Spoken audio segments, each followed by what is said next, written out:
Thanks to MPB for sponsoring this video. Hi, I'm Gordon from Camera Labs and this is my first looks review of the Fujifilm X half, a compact camera with a 1-inch type sensor and 32mm equivalent lens. I spent a short time with it and in this video I'll show you what it's all about. Announced in May 2025, it's available in silver, charcoal or black and costs around £699 or $849. That's roughly similar to other compacts with 1-inch type sensors depending on their lenses, and also similar to Fujifilm's own XM5 body, albeit without a lens. It's also around half the price of an X100 VI, but as you'll discover it's less of a mini X100 and more of a maxi Evo. In fact, there's nothing else quite like it. For starters, the X half sensor, screen and optical viewfinder are all aligned vertically to capture tall photos and videos without turning the camera on its side. You can of course still turn it yourself to capture a more traditional wide shape, but the camera's design, controls and menus are all optimized for vertical shooting. Now it's not the first camera to take this approach by any means. Fujifilm says it was inspired by half-frame film cameras such as the vintage Olympus Pen F or the much more recent Pentax 17 cameras. But Fujifilm also has vertical formats of its own, including the Instax mini range, as well as the vintage GA645 medium format rangefinders. Before delving into the features, a quick word from MPB, the sponsor of this video. When you're thinking about buying a new camera, why not raise some money by selling equipment that you don't use anymore? I've sold camera gear for many years with MPB long before they supported my channel, as the process is way easier than dealing with various marketplaces. Unlike many services, I don't need to take photos of the product, create a listing, haggle with buyers or post it myself. In contrast, MPB simply give you an instant quote and you can arrange collection from your doorstep. And if they find the condition better than you've actually described, they'll increase your quote. The money is paid directly into your account within a few days. MPB is also great for buying used gear as they're upfront and honest about the condition, showing clear photos from all sides, listing everything that's included, and crucially also offering a free extended warranty. So when you're shopping for used gear or selling something you don't need anymore, check out MPB using the links in the description. Right, back to the review. Measuring 106 by 64mm and 30mm thick for the main body, extending to 46mm for the lens housing, the X half is certainly a very compact camera and very light too at 240 grams including battery. The plastic body inevitably isn't waterproof, but the build quality feels fine. From the front you'll see the lens housing positioned in the middle with two rectangles towards the upper right corner, the first for the LED flash unit and the second a window for the optical viewfinder. Note the small circle to the lower right side of the lens housing. When viewed from above, you'll see that this is connected to the aperture ring, which runs between f2.8 and f11 in one-stop increments, with an A position for body-based control. It's also possible to set the camera to manual focus if you like. Turning to the top surface, you'll see the logo on the left, stereo mics, and a cold shoe for accessories in the middle, and on the right-hand side, a dedicated exposure compensation dial.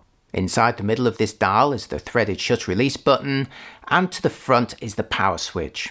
Also note what looks like a film wind lever, more about which in just a moment. Round the back are the two means of composition, an optical viewfinder and a 2.4-inch screen, both turned for vertical framing.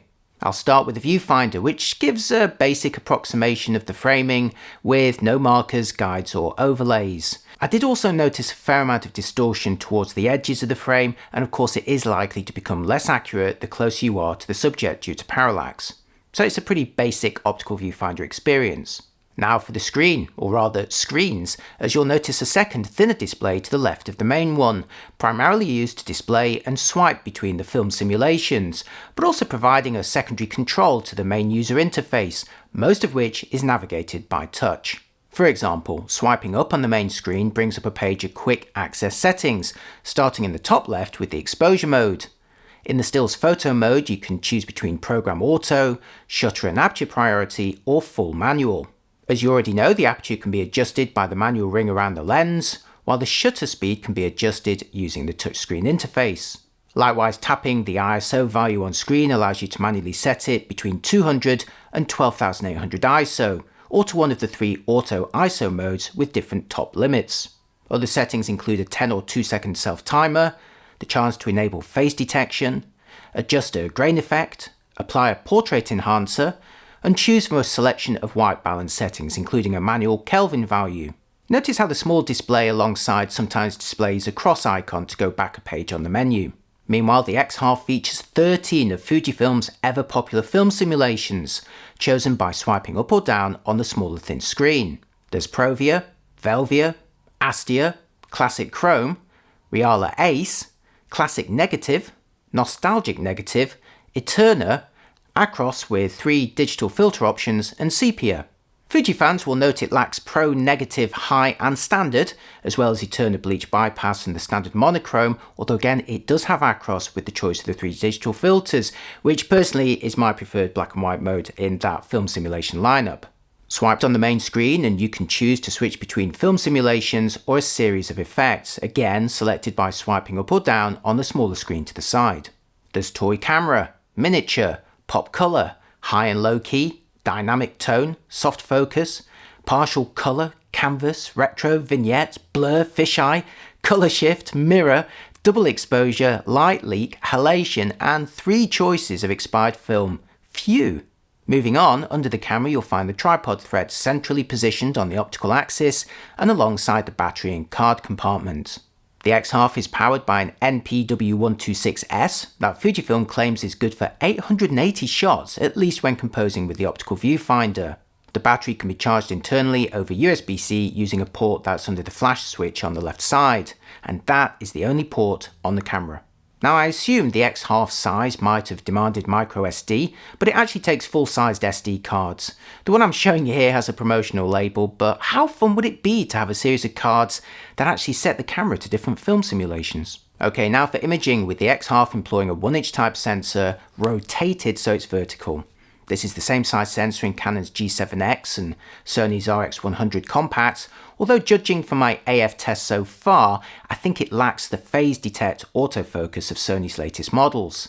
It's also a Bayer filter, not X-trans. Now while the sensor does have a 2x3 shape though, the X1/2 actually crops all photos and videos a little bit into a 3x4 shape. Now this is to match the classic 3x4 shape of half-frame film cameras, both new and old, and it's also roughly the tallest shape that Instagram allows for photo posts. The crop means the X1/2 ends up capturing roughly 18 megapixel images with 3648 by 4864 pixels, and there's smaller 6 and 2 megapixel options available. All photos are saved as JPEGs, there's no other size, shape or quality options, nor even the chance to record in RAW, so do think carefully about your chosen film simulation and effects, as they're going to be permanently baked into your pictures, so ideally take multiple versions with different settings. Most of my own photos measured between 5 and 7 megabytes each. Meanwhile, the lens is fixed, a 10.8mm f2.8 prime, which given the whole sensor would normally be equivalent to around 28mm, but with the mild crop actually works out closer to 32mm. There's no filter thread on the end, but a rubber cap is supplied that pushes on. Now the modest aperture of f2.8 may keep the size and weight down, but it's not really bright enough to deliver particularly shallow depth of field effects unless you're very close to the minimum focusing distance, which is 10 centimeters from the front of the lens. It is, however, shallow enough that you do have to be conscious of focusing correctly. Now the X1/2 has a single AF area in the middle of the frame which you can't move, and you can see it refocusing between the nearby book and the background here in single AFS mode. If you enable face and eye detection, it should recognise and track a face anywhere on the frame. Personally though, I'd have preferred the chance to reposition the single AF area from the centre, but maybe this was a limitation influenced by the basic viewfinder, as that can't show your AF area. I'm delighted to report though the X1/2 will talk directly to most instax printers equipped with Bluetooth, including the Mini Link 2 and 3, not the 1, Square Link and Wide Link. It's the first X series camera in a long time to offer direct instax printing, and hopefully this degree of compatibility will come to future models too, and maybe older ones with a firmware update. Come on Fujifilm, give us what we want. Now Fujifilm has always been good at coming up with unique and fun ways of capturing and presenting images, and the X1/2 has 2 pretty neat options. The first is the 2-in-1 mode, which combines 2 separate images on a single frame, side by side.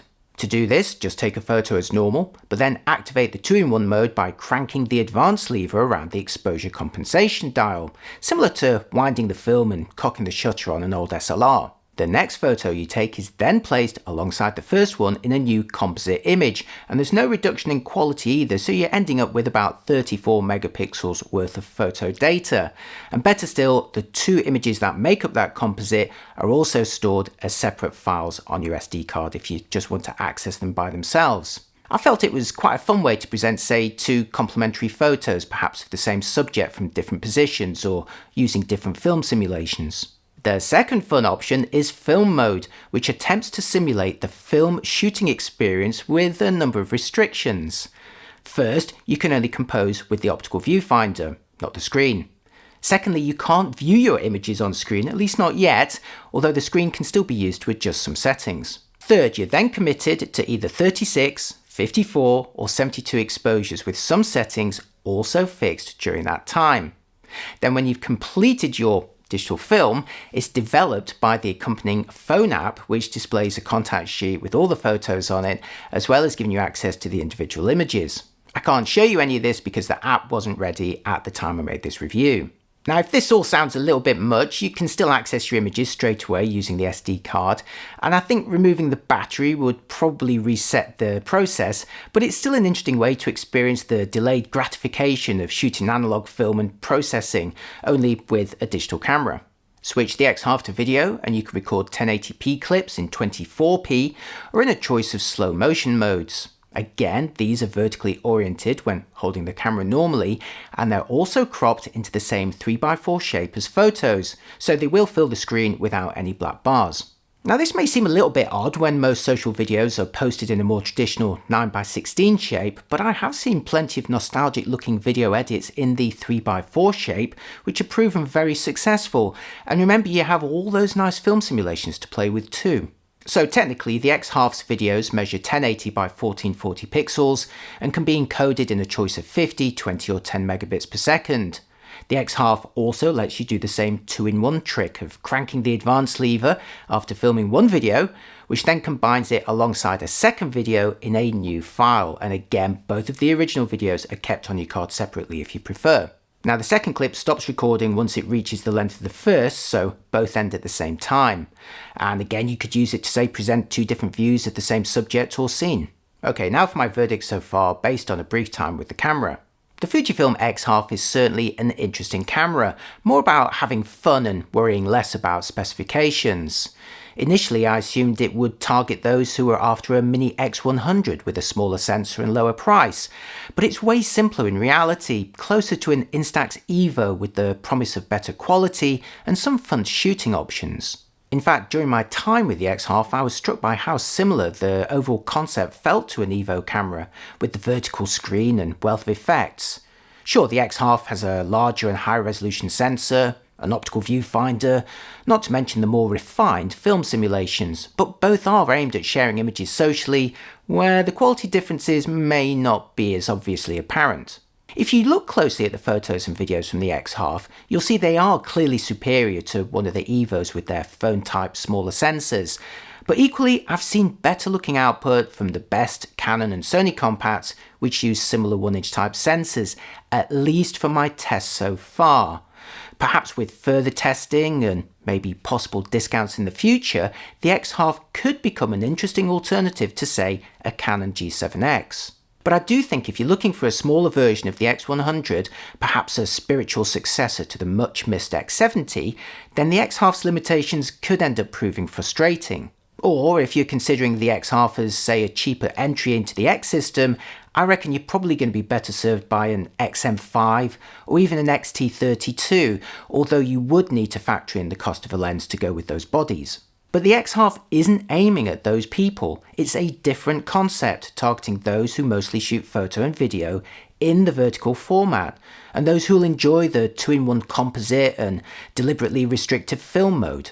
And if you like the vertical format and effects, but the X1/2 is too expensive, then the Mini Evo has you back at a quarter of the price with the added benefit of a built-in Instax printer. Now, what's apparent at this point is Fujifilm has a lot of cameras aimed at lots of different people. The enthusiasts among us may project our desires onto every single new model, but we already have plenty of photo-oriented options in the lineup and plenty more to come. These other models are aimed at attracting a new audience who can boost sales and ensure the more specialist options continue to be developed. I'm certainly still up for an X70 replacement. How about you? Ultimately, I'd have been a lot happier if the X1/2 were closer to $500 or pounds, but there's certainly no denying that it's a refreshingly unique prospect in a market that is packed with boringly similar cameras, and I certainly enjoyed using it. So let rip in the comments and let me know what you think. Thanks for watching, and as always, thanks also to MPB for sponsoring this video. If you've got any used camera gear to buy, sell or trade, do check them out at mpb.com or using the links in the description. See you next time. Bye-bye.